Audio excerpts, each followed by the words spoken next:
Guys, welcome our channel. তো চলো আজকে ব্লগটা এখান দিয়ে শুরু করছি। আর আজ যাচ্ছি আমরা খেরিতে। তো চলো কি হয় না হয় সবাই পরে দেখা হবে। আমরা শাড়ি করেছি, আর এই যে রমা শাড়ি করেছে, আর এই যে আমাদের সঙ্গে যাচ্ছে রুদ্র। চলে আসছে, চলো কেমন লাগবে কমেন্ট করবে অবশ্যই। গাইস, বাস স্ট্যান্ডে চলে এসেছি আর এবার বাসের জন্য অপেক্ষা করছি। এই যে রুদ্র, রমা, আর দেখো আমাদের বাস এখনও আসছে না, তো অপেক্ষা করছি বাস স্ট্যান্ডে। যেটা আমাদের কন্টিনেন্টাল বাস স্ট্যান্ড, দেখতেই পাচ্ছি আর অবশেষে বাসে উঠে গেলাম। আর দেখো ওই সাইডে রুদ্র আছে, আর বাসে এদিকে দেখো ভিড়। দেখো রুদ্র, আমরা তো বাসের মধ্যে, আর ততক্ষণে এই সময়টা ওইদিকে কি হচ্ছে দেখো, ঠাকুরমশাই চলে এসেছে। তো চলো দেখতে থাকো পুরো ভিডিও।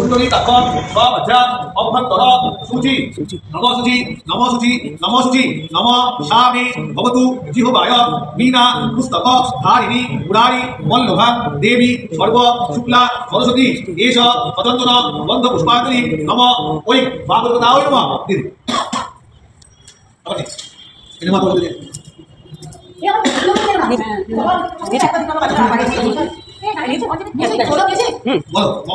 সরস্বতী নম নিত্যম ভদ্রকালয় নমো নম বেদ বেদার্থ বেদার্থ বিদ্যা স্থানিভ এব চ এষ সচন্দন গন্ধ পুষ্পাঞ্জলি নম মৎস্যভরায় শ্রী শ্রী সরস্বতী নম দিদি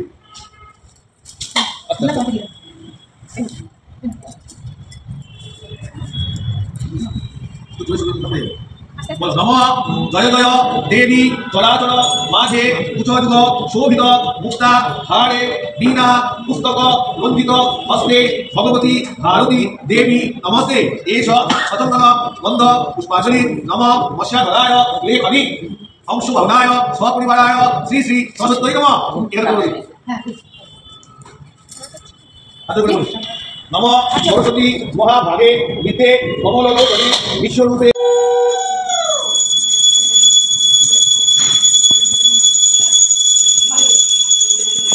ঠাকুরমশাইয়ের পুজো এখানে কমপ্লিট হয়ে গেছে। আর এই যে দেখো নেহার পাগলামিটা তোমাদের সঙ্গে শেয়ার করলাম। ঠাকুরমশাই চলে যাওয়ার পরে ও পুজো করছে, তো তোমরা ব্লগটা পুরো দেখতে থাকো।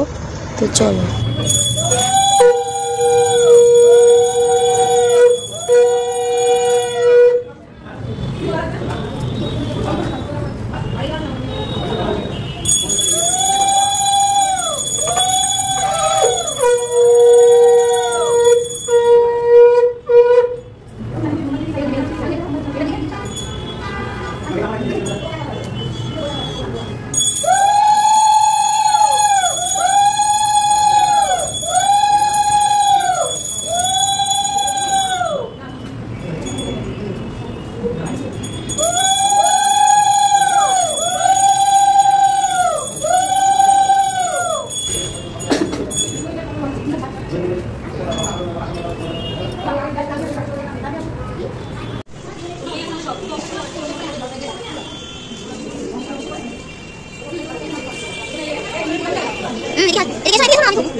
আর দেখো এবারে আমার এন্ট্রি। তো চলো, আমি এসে গেছি মানিকতলাতে, আর নিচ থেকে ভিডিও বানাতে বানাতে যাচ্ছি।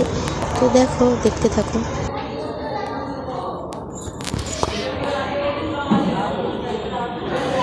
আর এসেই দাদা ভাইয়ের সঙ্গে মাটির আরম্ভ হয়ে গেছে। তো চলো, কাকিমা প্রসাদ দিচ্ছে, দাও। ঝগড়া কর কর, হ্যাঁ সেটাই, তোকেই ঝগড়া বলো, আমাকে না। ও ক্যামেরার সামনে ঝগড়া করছে, আমি ঝগড়া কর কর, তোকেই খারাপ বলবে। আমি ঝগড়া করবো না কেন?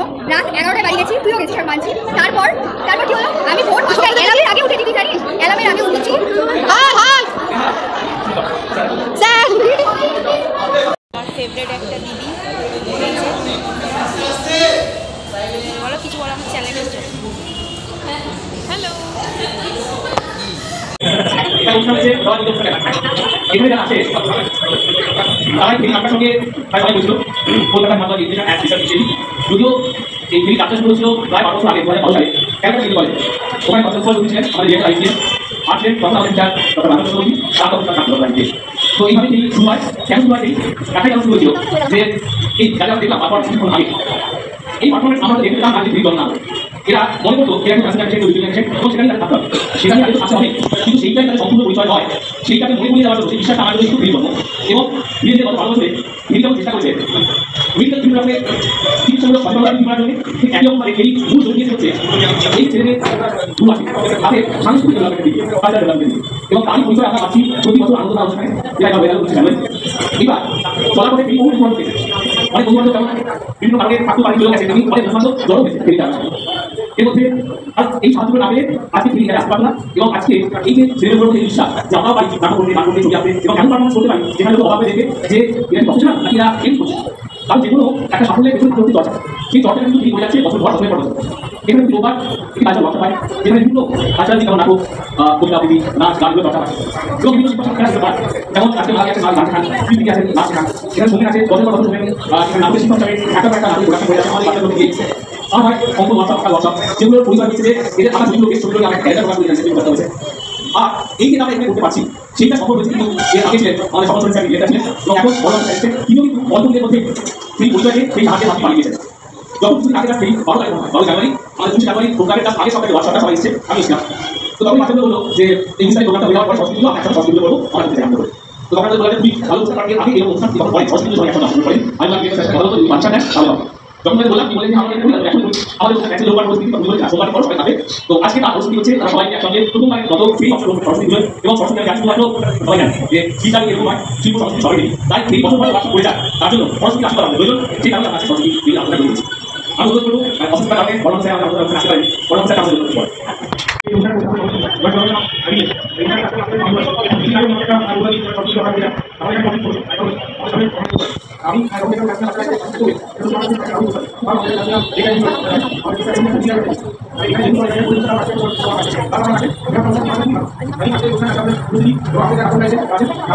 আজকের ব্লগটা এই পর্যন্ত, দেখা হবে পরবর্তী ব্লগে। সবাই খুব ভালো থেকো, সুস্থ থেকো আর সাবধানে থেকো। টাটা।